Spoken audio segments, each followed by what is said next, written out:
Patay ang rider o isang rider po ng motorsiklo matapos siyang mabangga at magulungan ng truck sa Cainta, Rizal.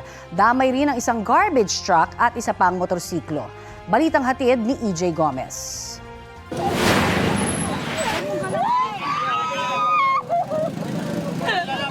Napahagulgul na lang si Cheneton nang makitang nakahandusay sa kalye ang wala ng buhay na katawan ng kanyang mister na si Bobby.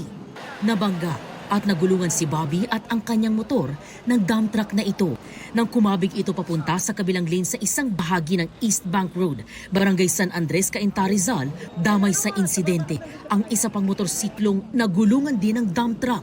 Gayon din ang truck ng basura ng Cainta LGU. Sa kuha ng CCTV, kita sa kaliwang bahagi ng kalsada ang nakahintong truck ng basura. Nang tumawid sa linya nito, ang dump truck at saka bumangga. Kumain siya ng line dito sa papunta sa amin. Ngayon may marami silang motor na magkakasunod eh. Dito po sila nagsalpukan dito, tapat na to. Hanggang sa nakalagkan na po. Yung isang driver ng motor, tumalon siya. Diyan siya pumasok sa ilalim. Umuungol kasi nakatagilid. Masakit siguro yung katawan niya.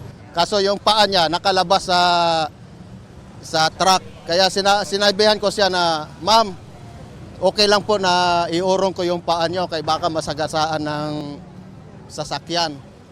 Isinugod sa ospital ang isa pang babaeng rider na biktima. Ayon kay Cheneton, pauwi na ang kanyang mister mula sa maghapong pamamasada nang mangyari ang aksidente. 8 or 9 po kasi yun, umuwi na siya.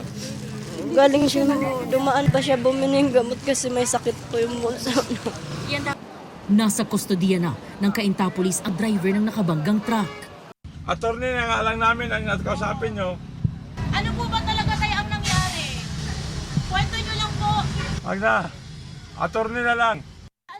Maharap siya sa kasong reckless imprudence resulting in homicide and physical injuries. EJ Gomez, nagbabalita para sa GMA Integrated News.